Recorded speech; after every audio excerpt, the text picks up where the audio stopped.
Hello everyone, welcome back to Need Learning channel and today we will discuss about biotechnology principle and process. This is the 11th chapter of NCERT. तो हमने जो पिछली class में हमने discuss किया था वो हमने इंट्रोडक्शन डिस्कस किया था, जो भी बायोटेक्नोलॉजी था उसके हमने इंट्रोडक्शन डिस्कस किया था। ठीक है, फिर उसके बाद हमने डिस्कस किया था कि आप कैसे किसी भी ऑर्गेनिज्म के जीन से निकालकर किसी भी प्लाज्मिड को निकालकर उसको दूसरी वाली और मतलब दूसरी सेल से आप जब जीन को निकालते हैं, फिर उसके बाद लाइगेज एंजाइम की हेल्प से जब उसे ज्वाइन कर देते थे, फिर उसके बाद किसमें ट्रांसफर करते थे, होस्ट में। ठीक है, तो ये भी हमने पढ़ लिया था कि होस्ट में आप कैसे ट्रांसफर कर सकते हैं। ठीक है, फिर हमने कुछ टूल्स के बारे में भी पढ़ा था, तो उसमें मैंने टूल्स कितने पढ़े थे, 5 टूल्स पढ़े थे। ओके, तो उस 5 टूल्स का यूज करके आप किसी भी प्रोडक्ट को किसी भी होस्ट में ट्रांसफर कर सकते हैं इजिली। ठीक है, तो हमने सबसे पहले जो फर्स्ट टूल था उसके बारे में हम सबसे पहले आज पढ़ते हैं। ठीक है, तो जो सबसे पहला फर्स्ट टूल है उसका नाम क्या है, रेस्ट्रिक्शन एंड, जिसे हम क्या बोलते हैं, मॉलिक्यूलर सीजर। ठीक है, उसके बारे में देखते हैं। तो restricted enzyme to large class of enzyme called nucleases.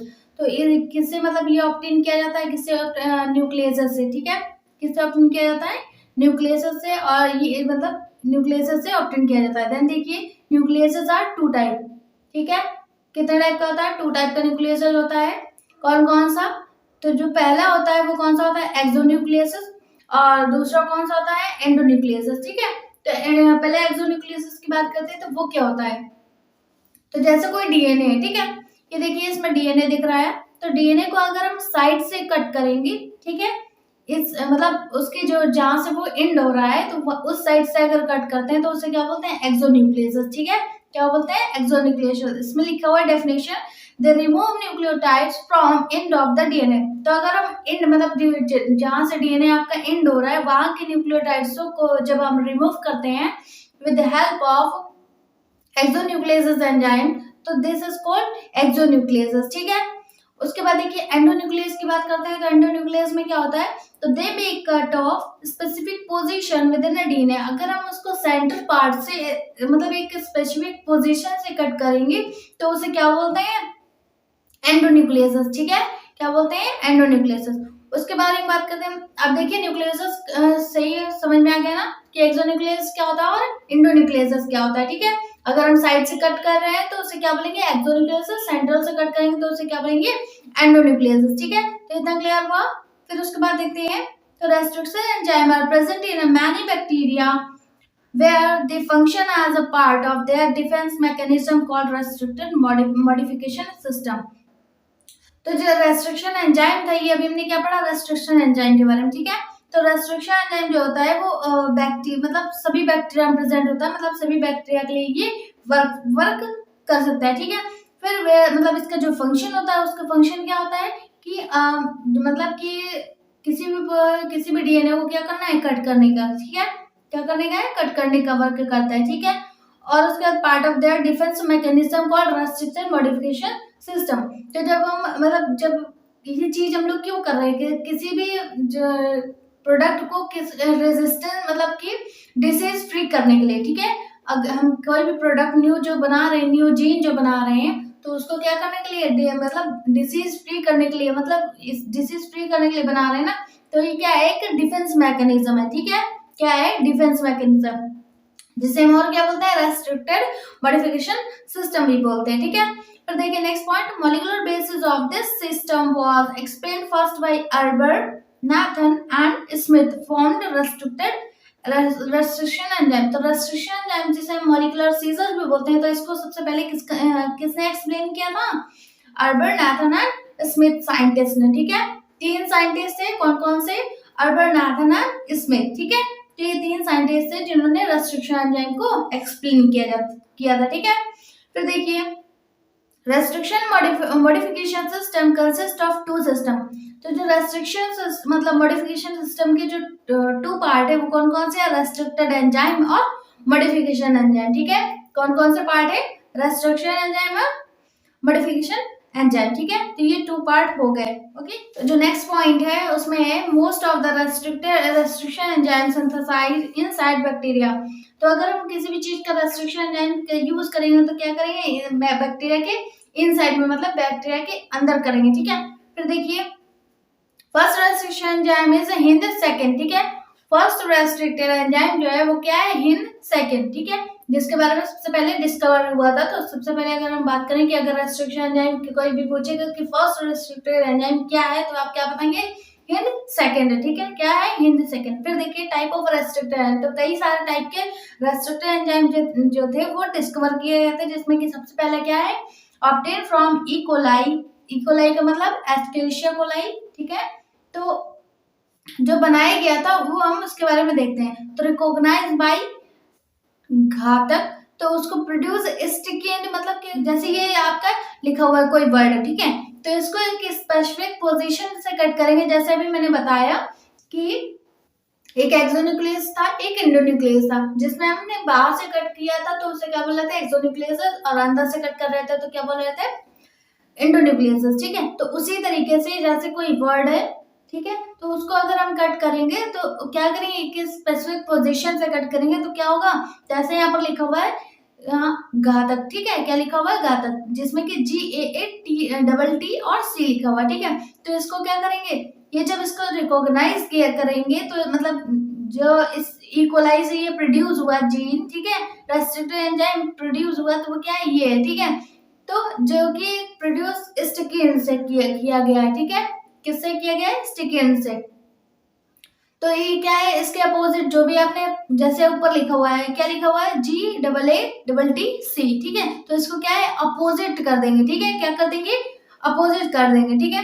तो क्या आ जाएगा, जी जो है वो किस साइड पे आ जाएगा, इस साइड पे, लेफ्ट साइड पे, ठीक है। पूरा जैसे लिखा हुआ है, कोई भी वर्ड लिखा हुआ है, ठीक है, तो उसको क्या कर देंगे, उल्टा कर देंगे, ठीक है, क्या कर देंगे, उल्टा कर देंगे। तो ये क्या बन जाएगा, एक रेस्ट्रिक्टेड एंजाइम। तो ये क्या है, एक रेस्ट्रिक्टेड एंजाइम जो कि किससे प्रोड्यूस किया गया है, ई कोलाई से, ठीक है।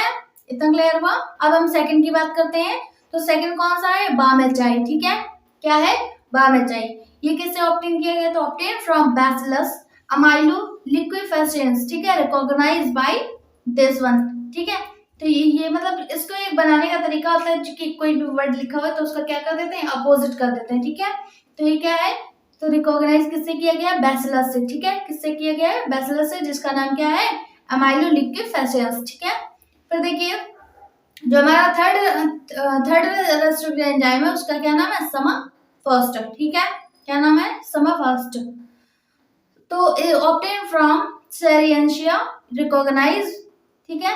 तो ये भी, इसको भी हम क्या करेंगे, अपोजिट कर देंगे, ठीक है, क्या कर देंगे, अपोजिट कर देंगे। जैसे कि इसमें देखिए क्या लिखा हुआ, CGATGC, ठीक है। तो इसको क्या किया गया है, दो वर्ड को चेंज किया गया। जैसे सबसे पहले क्या लिखा हुआ है, CG, ठीक है, तो C और G लिखा हुआ है, उसका चेंजमेंट क्या कर देंगे, तो सबसे पहले हम किसको लाएंगे, G को, फिर उसके बाद C को, ठीक है।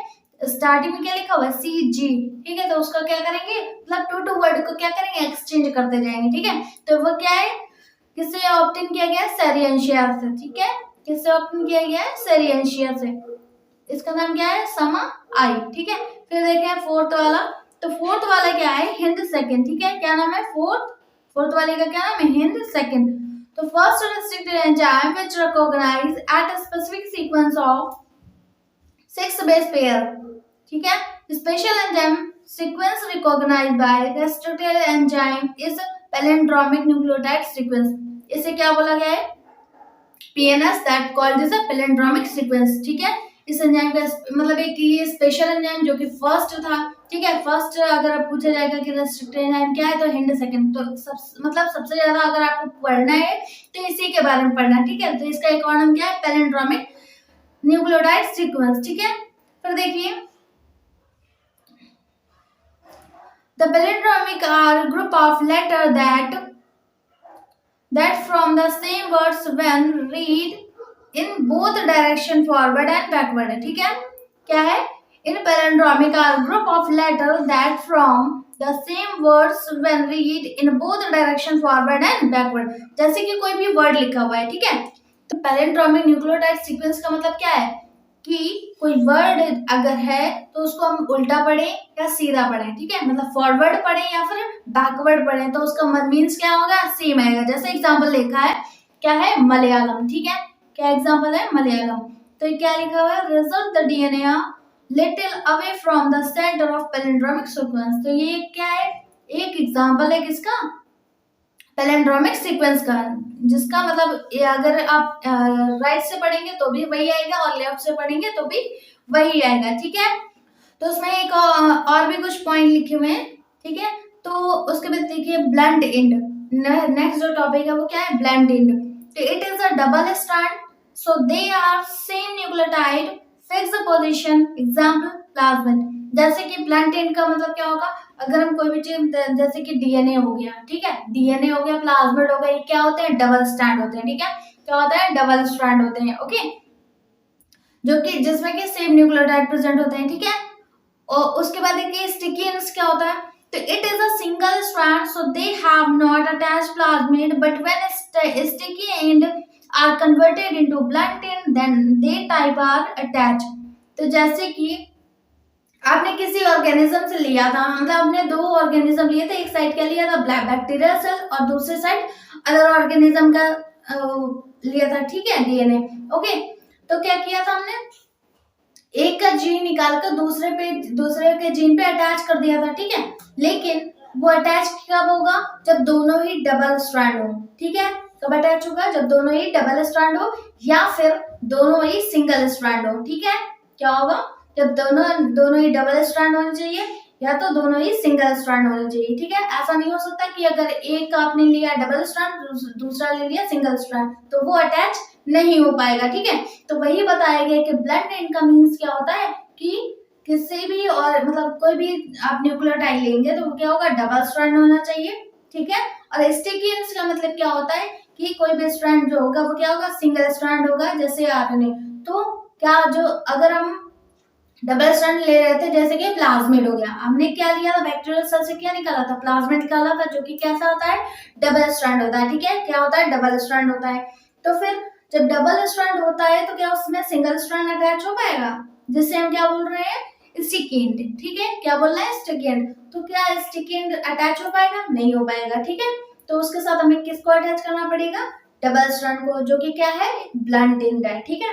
तो अगर हम स्टिकी एंड्स मतलब कि सिंगल स्ट्रैंड डीएनए को कन्वर्ट कर दें किसमें, डबल स्ट्रैंड में, तो क्या होगा, तब वो इजिली प्लाज्मिड से अटैच हो जाएगा, ठीक है। तो वही बताया गया है, ठीक है। इतना क्लियर हुआ, ब्लंट एंड और स्टिकी एंड्स में डिफरेंस समझ में आया, ठीक है। तो उसी में नेक्स्ट हेडिंग जो है वो कौन सी है, डीएनए लाइगेज एंजाइम। तो अभी तक हमने किसकी बात करी, रेस्ट्रिक्टेड एंजाइम की, जिसे हम मॉलिक्यूलर सीजर बोल रहे थे, ठीक है। अब हम सेकंड एंजाइम की बात करेंगे, जिसे हम क्या बोल रहे हैं, लाइगेज एंजाइम, ठीक है।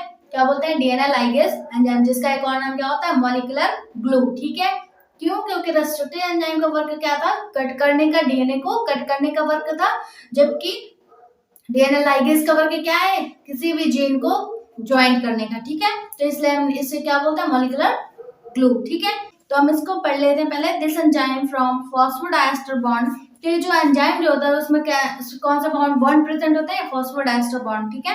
कौन सा बॉन्ड प्रेजेंट होता है, phosphodiester bond between adjacent nucleotide and help in a selling gap in the DNA of fragments. तो जो डीएनए फ्रैगमेंट्स में मतलब जैसे कि डीएनए है, ठीक है, तो वो किससे अटैच होता है, फॉस्फोडाइस्टर बॉन्ड से, ठीक है। तो फॉस्फोडाइस्टर जो बॉन्ड प्रेजेंट होते हैं न्यूक्लियोटाइड के बीच में, तो उनको अटैच करने का काम करता है, ठीक है, कौन, लाइगेज एंजाइम, ठीक है।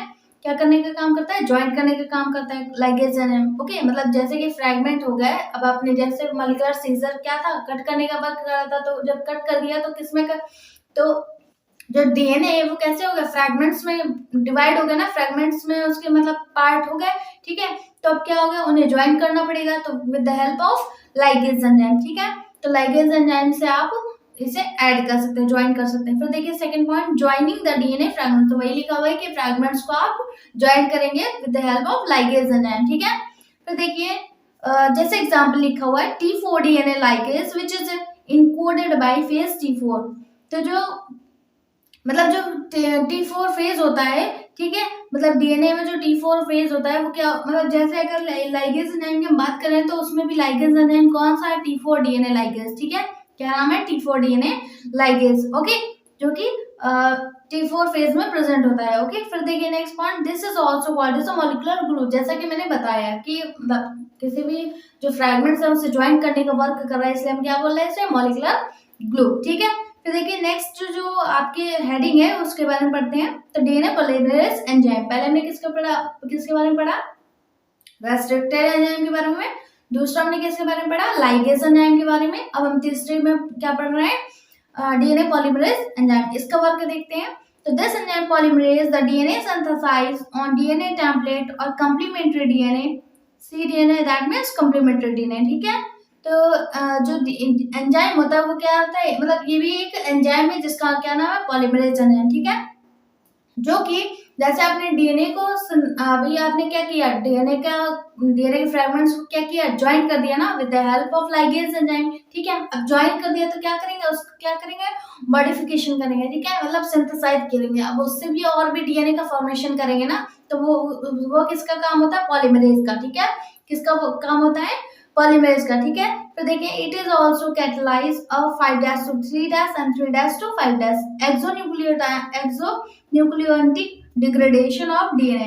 तो जैसा कि हमने बताया कि जैसे अब क्या किया, जो पुराना मतलब जो आपने डीएनए को ऐड कर दिया, ठीक है, with the help of ligase enzyme. अब वो क्या कर रहा है, और डीएनए का फॉर्मेशन कर रहा है ना, और डीएनए का फॉर्मेशन जब करेगा तो क्या होगा, मतलब जो डीएनए होता है कैसा होता है, डबल स्ट्रैंड होता है, जो कि 5' to 3' में एंड होता है और 3' to 5' में, मतलब अब 5' से स्टार्ट हो रहा है तो किस में एंड होगा, 3' में। अगर 3' से स्टार्ट हो रहा है तो कहाँ एंड होगा, 5' में, ठीक है।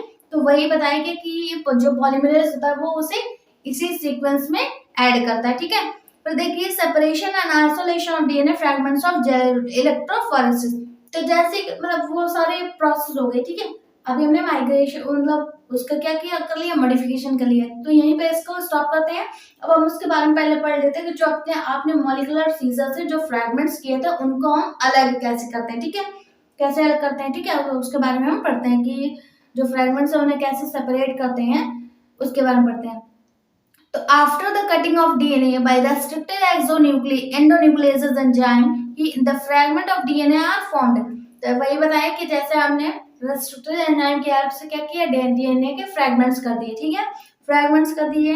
अब जो डीएनए के फ्रैगमेंट्स कई सारे छोटे छोटे पार्ट में डिवाइड हो गए होंगे, ठीक है, ब्रेक हो गए हैं, ठीक है। Next point, the fragment can be separated by gel electrophoresis. तो एक जेल इलेक्ट्रोफोरेसिस प्रोसेस होती है जिससे आप उन फ्रैगमेंट्स को डिवाइड कर सकते हैं, ठीक है, अलग अलग मतलब सीक्वेंस में लगा सकते हैं उन फ्रैगमेंट्स को, ठीक है, डीएनए के। फिर देखिए third point, DNA fragments are negatively charge and move towards anode.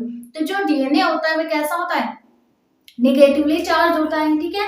Negatively charge है तो वो किसकी तरफ मूव करेगा, देखिए जेल इलेक्ट्रोफोरेसिस है जो कि फ्रैगमेंट्स को डिवाइड करने में या सेपरेट करने में हेल्प कर रही है। तो जो जेल इलेक्ट्रोफोरेसिस होता है, ठीक है, तो उसमें क्या क्या प्रेजेंट होता है, एनोड भी प्रेजेंट होता है और कैथोड भी प्रेजेंट होता है, ठीक है। क्या क्या प्रेजेंट होता है, एनोड भी प्रेजेंट होता है और कैथोड भी प्रेजेंट होता है।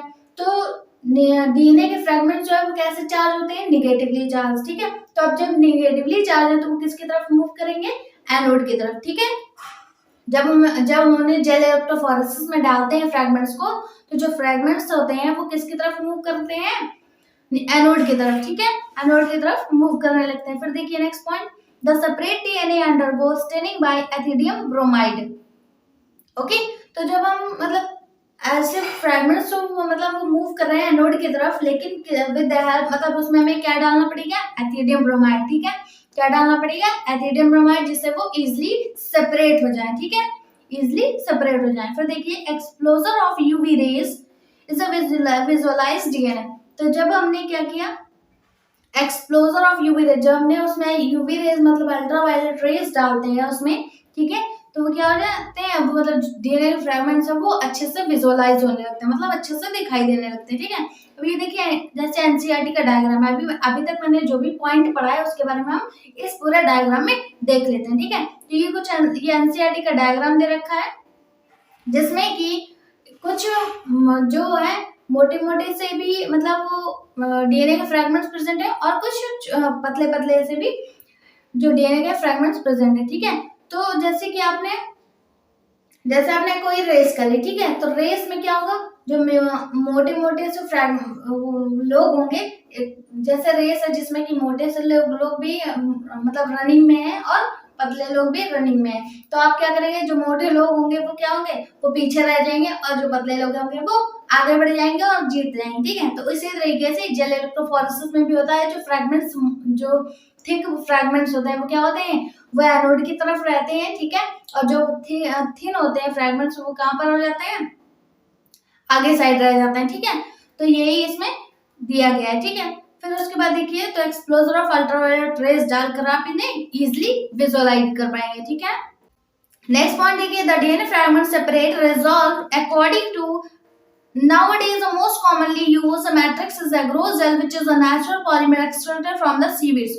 तो ये क्या, हम एग्रोस जेल का यूज करते हैं जो कि आप मतलब जिससे वो इजिली मूव कर पाते हैं, जो फ्रैगमेंट्स होते हैं वो इजिली मूव कर पाते हैं। ठीक है, तो जब इजिली मूव कर पाते हैं तो हम क्या करते हैं, एग्रोस जेल का यूज करते हैं, जो कि किससे ऑब्टेन किया जाता है, सीवीड से। ठीक है, किससे ऑब्टेन किया जाता है, सीवीड से, जो कि आपके किस में प्रेजेंट होते हैं, सी में। ठीक है, किस में प्रेजेंट होते हैं, सी में। ओके, एक इसको क्या मतलब क्या बोलते हैं, एक हम अगर कोई पूछेगा कि आप जो पॉलीमर होता है वो किससे ऑब्टेन किया जाता है, तो सीवीड से। तो पॉलीमर का क्या नाम होता है, उसका नाम क्या बताएंगे आप, एग्रोस जेल। ठीक है, क्या बताएंगे, एग्रोस जेल। उसके बाद देखिए, जो एक मैट्रिक्स होता है एज अ लिक्विड। ठीक है, तो जब आप लिक्विड उसी जेल इलेक्ट्रोफोरेसिस में डालते हैं तब वो जो फ्रैगमेंट्स होते हैं वो इजिली मूव कर पाते हैं। ठीक है, तो देखिए नेक्स्ट पॉइंट है, the DNA fragment separate resolve according to their size through sieving effect provided by agarose gel, hence the small fragments size the further it move. वही मैंने बताया कि जो जो छोटे वाले मतलब जो मतलब पतले साइज के होंगे वो कहाँ पर आएंगे, जो थिन साइज का होगा वो कहाँ पर आएगा, आगे साइड आएगा। ठीक है, एनोड की तरफ आएंगे। तो वही बताया मैंने, smaller fragment size are further it moves. ठीक है, फिर देखिए इल्यूजन के बारे में बात करते हैं। इल्यूजन क्या होता है, this is a very important point, this is a very important topic. तो इल्यूजन के बारे में बात करते हैं, the separate bands of DNA are cut out from agarose gel and extracted from the gel piece. तो जो जेल पीस होता है मतलब जो जेल इलेक्ट्रोफोरेसिस होता है, जिसमें कि हम मतलब जो आप डीएनए के फ्रैगमेंट्स को अलग कर रहे हैं तो किससे करते हैं, एग्रोस जेल से। ठीक है, तो एग्रोस जेल से जब आप जैसे कि आपने उससे क्या कर रहे हैं, अब जब हमने उसको मतलब जब उसे आपने अच्छे से सेपरेट कर लिया। ठीक है, किसको, फ्रैगमेंट्स को, डीएनए के फ्रैगमेंट्स को जब आप अच्छे से सेपरेट कर लेते हैं तब उसे जब हम निकाल लेते हैं तो उस प्रोसेस को क्या बोलते हैं, इल्यूजन। ठीक है, क्या बोलते हैं, इल्यूजन। मतलब जब अपने जेल इलेक्ट्रोफोरेसिस में पूरी प्रोसेस हो गई उसके बाद आप उसे रिमूव कर रहे हैं। ठीक है, जेल इलेक्ट्रोफोरेसिस, तो इस प्रोसेस को क्या बोलते हैं, इल्यूजन। ठीक है, क्या बोलते हैं, इल्यूजन। ओके, तो आज का टॉपिक यही था। आपको अगर ये वीडियो पसंद आया तो प्लीज लाइक करें, शेयर करें, सब्सक्राइब करें। ओके, तब तक के लिए थैंक यू और मिलते हैं नेक्स्ट वीडियो में।